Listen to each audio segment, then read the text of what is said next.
इस वीडियो और एडवोकेट सुबोध गुप्ता के चैनल का उद्देश्य समाज में कानून की जागृति पैदा करना है। यह वीडियो अगर शिक्षाप्रद लगे तो लाइक, सब्सक्राइब और शेयर करना मत भूलें।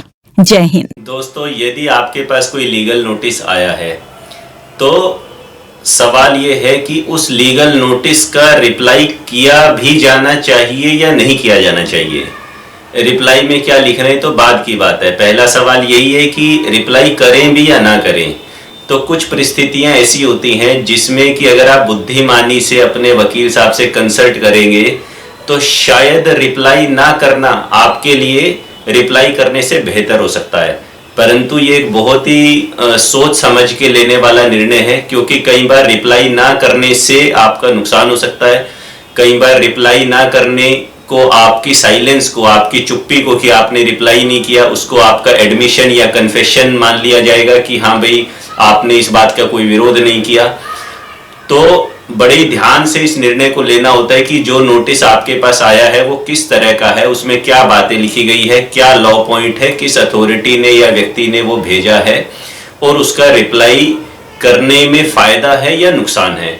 कुछ परिस्थितियों की चर्चा करेंगे। फर्स्ट स्थिति ये ले लेते हैं कि जिसने आपको नोटिस भेजा, यदि उस व्यक्ति को कोई अथॉरिटी या पावर ही नहीं है आपको नोटिस भेजने की, तो आप चाहें तो रिप्लाई ना भी करें। मान लीजिए आपने किसी बैंक से लोन लिया है, तो लोन तो आपने बैंक से लिया है, परंतु नोटिस आपको कोई रिकवरी एजेंसी भेज रही है, जबकि बैंक ने कभी आपको इंटीमेट नहीं किया कि ये रिकवरी एजेंसी हमारा लोन लेने के लिए अथॉराइज्ड है।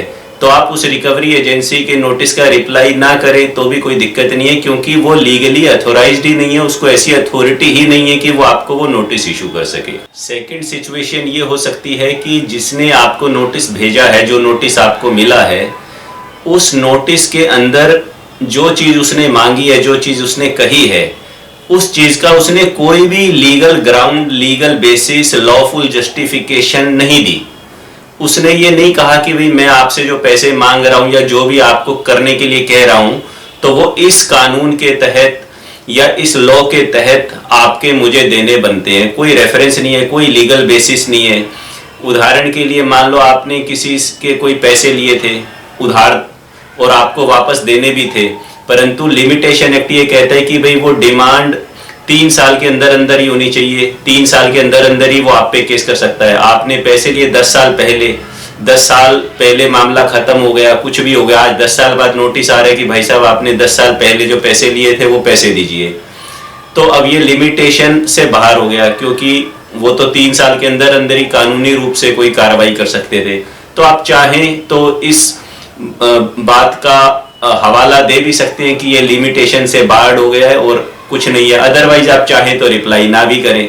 अगर वो कोर्ट में भी जाएगा तो धक्के खाएगा, परेशान होएगा, कोर्ट फीस भरेगा और कोर्ट में जाके जैसे ही आप जज साहब को बोलोगे जनाब ये तो केस मेंटेनेबल ही नहीं है, तो उसका केस वहीं पे उड़ जाएगा। तीसरी सिचुएशन ये हो सकती है कि कोई प्रोसीजरल एरर हो सकती है उस नोटिस के अंतर्गत।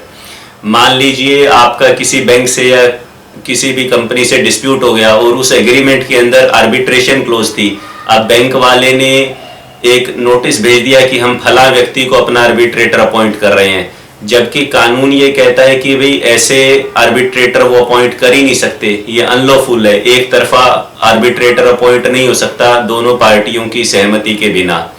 तो ये एक किस्म से प्रोसीजरल एरर हो गई, या जो उनका नोटिस है वो एक किस्म से अनलॉफुल नोटिस हो गया, क्योंकि वो जो आर्बिट्रेशन एंड कंसिलिएशन एक्ट है और इसके बारे में जो रिसेंट जजमेंट है उसको फॉलो नहीं कर रहे हैं। तो अगर नोटिस में कुछ ऐसी बात है या चेक बाउंस का नोटिस है मान लो, तो उसमें 15 दिन का समय देना होता है नोटिस के अंदर। अब सामने वाले ने 15 दिन की बजाय उसमें 10 दिन लिख दिया, 5 दिन लिख दिया, 1 हफ्ता लिख दिया, तो एक प्रोसीजरल एरर हो गई। तो ऐसे नोटिस के आप रिप्लाई ना भी करो तो भी कोई दिक्कत नहीं है, क्योंकि कानूनन रूप से वो नोटिस करेक्ट नहीं है, गलत है। अगर वो मैटर कोर्ट में जाएगा तो उस गलती का खामियाजा नोटिस भेजने वाले को ही भुगतना पड़ेगा। फोर्थ सिचुएशन ये हो सकती है कि जो नोटिस आपको मिला है वो बेसलेस हो, उसमें जो बातें कही गई हैं उसका कोई एविडेंस ही आपको पता है सामने वाले के पास नहीं है, वो फेक है, मनगढ़ंत है, झूठी है, फ्रीविलस नोटिस है, सिर्फ आपको हैरान परेशान करने के लिए बस भेज दिया गया है कुछ भी लिख के, किस्से कहानियां। तो ऐसे नोटिस के रिप्लाई करने की कोई ज़रूरत है नहीं, क्योंकि अगर मैटर कोर्ट में जाएगा तो कोर्ट चलती है दोस्तों सबूतों के आधार पे, एविडेंस के आधार पे।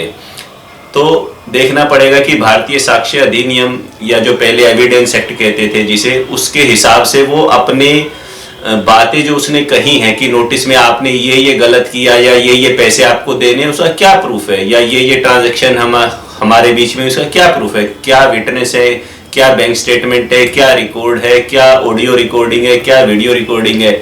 अगर आपको लगता है ये बेफिजूल का फालतू नोटिस है, इसमें जो बातें लिखी गई है वो बेसलेस है, इसका कोई ग्राउंड नहीं है, तो आप लिखने दो उसको। अगर आप उसका रिप्लाई भी नहीं भी करोगे तो कोर्ट में वो इन बातों को सिद्ध नहीं कर पाएगा। फिफ्थ सिचुएशन ये हो सकती है कि मैंने ये भी देखा है कई बार रिपीटेड नोटिस आते रहते हैं।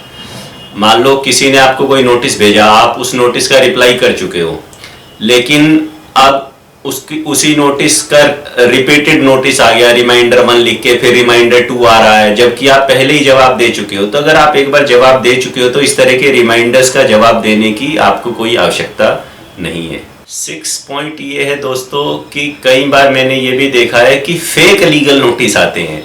फेक नोटिस आते हैं, मतलब भेजने वाला वकील होता ही नहीं है, ऐसे ही किसी से या कंपनी से आपका झगड़ा हो गया या किसी से भी आपका झगड़ा हो गया, फेक नोटिस होता है, वो नोटिस ही नकली होता है, या वो कोर्ट का सम्मन ही नहीं होता। अगर मैं कोर्ट सम्मन की बात करूं, फेक बना रखा होता है, या फेक ईमेल आ जाता है या व्हाट्सएप पे आ जाता है, जिसको देख के आपको लगता है भाई ये भेजने वाला वकील है ही नहीं, ये खाली डराने के लिए जो बातें इसमें कही गई हैं, हम ये कर देंगे, हम वो कर देंगे, पुलिस में आपको अरेस्ट करवा देंगे, तो आदमी उनको देख के डर जाता है।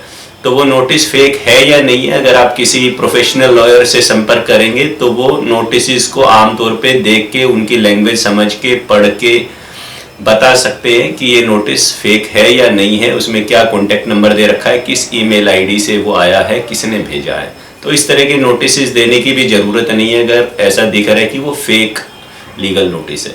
नेक्स्ट सिचुएशन दोस्तों ये हो सकती है कि कई बार जो लीगल नोटिस हमारे पास आया है उसमें सामने वाला कोई सीरियस गलती कर देता है, केस के तथ्य लिखने में, केस के फैक्ट्स लिखने में कुछ सीरियस मिस्टेक कर देता है। तो वो मिस्टेक कई बार इस प्रकार की होती है कि यदि आप उनका रिप्लाई करके बताओगे कि भाई साहब ये गलत है, तो उसे पता चल जाएगा कि मैंने मिस्टेक कर दी। तो जब वो आपके ऊपर केस फाइल करेगा तो वो उसको ठीक करके ही केस में लिखेगा फिर। तो अगर आप कोई ऐसी गलती ढूंढ लेते हैं नोटिस में जिसको कि उसे बताना हम उचित नहीं समझते कि तुमने ये गलती कर दी, और हम चाहते हैं वो गलती को कंटिन्यू करते हुए केस तक ले जाए, फिर वो मुकर नहीं पाएगा वहां पे, फिर तो वो उसको नुकसान करेगी वो गलती। तो अगर ऐसी कोई गलती सामने वाले ने कर दी है जिसको कि हम नहीं बताना चाहते कि तुमने ये गलती कर दी है, तो ऐसी स्थिति में भी शायद रिप्लाई ना देने से फायदा हो सकता है। दोस्तों 8वां पॉइंट ये है कि हमें कई बार स्ट्रेटेजिकली रूप से साइलेंस मेंटेन करनी होती है, यानी एक सोची समझी साजिश गलत हो गया, सोची समझी प्लानिंग के तहत हमें चुप रहना होता है कि सामने वाले को नोटिस भेजने तो कोई दिक्कत नहीं है, हम रिप्लाई नहीं कर रहे। तो उससे सामने वाला फ्रस्ट्रेट होता जा रहा है, उसे समझ में ही नहीं आ रहा है कि भाई हम नोटिस का रिप्लाई क्यों नहीं कर रहे हैं। तो अगर आपके वकील साहब आपको ये एडवाइस करते हैं भाई इन नोटिस को इग्नोर करते रहो, कोई दिक्कत नहीं है, देख लेंगे बाद में, तो कई बार नोटिस को इग्नोर करने से फायदा हो सकता है, क्योंकि सामने वाले की नीयत शायद खाली नोटिस भेज के आपको डराने की रही हो, उसकी असली मंशा कोर्ट में जाने की हो ही ना। क्या अब तक कोर्ट में जाने में कोर्ट फीस लग रही हो, पैसा लग रहा हो, वकील का खर्चा लग रहा हो, उसको हैसेज हो रही हो, उसको परेशानी हो रही हो। तो इस तरह की सिचुएशंस में भी नोटिस का रिप्लाई ना देना फायदेमंद हो सकता है। 9th सिचुएशन दोस्तों ये हो सकती है कि अगर नोटिस में बिल्कुल ही एज पर रिकॉर्ड फैक्चुअली गलत बातें लिखी हुई है, जिसको कि आप 1 मिनट में सिद्ध कर दोगे कानूनन रूप से कोर्ट में कि भाई ये जो बात लिखी गई है ये एज पर रिकॉर्ड ही गलत है। फॉर एग्जाम्पल मेरे पास खुद ही एक नोटिस आया किसी बिल्डर का, किसी मेंटेनेंस एजेंसी का, उसमें ये लिखा था कि भाई आप के 5 लाख रुपए लगभग मेंटेनेंस के ड्यू हो गए हैं इस शॉप नंबर के, जो कि इस मॉल में स्थित है, और ये आप पेमेंट करिए नहीं तो आपके ऊपर केस फाइल करेंगे 5 लाख की रिकवरी का। अब वो जो मॉल है और जिसके अंदर वो शॉप का हवाला दिया गया है, मेरी वो शॉप है ही नहीं, मैं उस शॉप का मालिक ही नहीं हूँ। हो सकता है कोई और सुबोध गुप्ता उसका मालिक रहा हो, पता नहीं उसने क्या समझ के वो मुझे भेजा। यानी कि अगर मैं कोर्ट में जाऊंगा या वो कोर्ट में जाएगा तो मुझे वहां जज को एक ही लाइन कहनी है कि जिस दुकान के बारे में ये मेरे से मेंटेनेंस चार्ज मांग के नोटिस भेज के ये केस फाइल कर रहा है, मैं कभी उस दुकान का मालिक था ही नहीं, ना हूं, ना किराएदार हूं, ना प्रयोग में है। तो मुझे क्या जरूरत है ऐसे फ्रीविलेस नोटिस का जवाब देने की? उसे करने दो जो करना है। तो मैं चाहूं तो जवाब दे भी सकता हूं कि भाई साहब आप जो रेफर कर रहे हैं मैं उसका मालिक नहीं हूं, परंतु रिप्लाई ना देने से भी चलेगा। 10th सिचुएशन दोस्तों हो सकती है, फॉर एग्जांपल कि भाई आप एडमिट ही ना करना चाहते हो किसी भी चीज़ को, क्योंकि अगर आप लीगल नोटिस आया है उसमें 10 पॉइंट लिखे होंगे, आप 10 पॉइंट में पहले पॉइंट में लिखा है कि भाई आप और दोनों हम काफ़ी समय से मित्र रहे हैं, दोस्त रहे हैं। अब आप कुछ लिखना ही नहीं चाहते कि हम मित्र रहे हैं या नहीं रहे हैं, हम दोस्त रहे हैं या नहीं रहे हैं, मतलब आप कुछ भी नोटिस में एडमिट करना ही नहीं चाहते। तो ऐसी अवस्था में, या सामने वाले का नोटिस इतना स्ट्रोंग है कि आपको पता है भाई पूरी की पूरी मेरी गलती है, मेरे पास बचाव का कोई तरीका नहीं है, सारे सबूत उसके पास है, सारे रिकॉर्ड उसके पास है, मेरे पास कहने के लिए बचने के लिए कुछ है ही नहीं, तो मैं रिप्लाई क्या घंटा करूंगा? तो रिप्लाई करने को कुछ है ही नहीं, तो रिप्लाई करके करोगे क्या फिर? अंत में फिर से आपको ये आगाह कर रहा हूँ, चेतावनी दे रहा हूँ कि मैं ये नहीं कह रहा हूँ कि आप रिप्लाई मत करिए अगर ये स्थितियां हैं तो। मैंने तो कुछ परिस्थितियां आउटलाइन करने की कोशिश की है कि कई बार रिप्लाई ना करने से भी फायदा हो सकता है, परंतु बार बार चेतावनी दे रहा हूं कि कई बार रिप्लाई करना बेहतर होता है। और अगर आप रिप्लाई नहीं करेंगे तो क्या पता कोर्ट में उस बात को नेगेटिव लिया जाए, क्या पता उसको आपका एडमिशन मान लिया जाए, तो क्या पता वो एक स्टैट्यूटरी नोटिस हो, किसी अथॉरिटी का हो, आपके ऊपर कोई कार्रवाई हो जाए, किसी सरकारी अधिकारी ने भेजा हो, आपने कोई रिप्लाई नहीं किया, आपकी बिल्डिंग सीज हो जाए, या कोई भी और घटना दुर्घटना आपके साथ हो सकती है। तो ये निर्णय लेना है कि नोटिस का जवाब देना है या नहीं देना, और जवाब देना है तो उसमें क्या लिखना है। ये बहुत ही विचारणीय विषय होता है, क्योंकि इसी से आगे जो केस बनना है या नहीं बनना, आपको किसी ने आप पे जो केस किया है उसका क्या आपको ग्राउंड लेना आगे चल के अपने बचाव के लिए, वो सारी जो नींव है वो यहीं से निर्धारित होती है।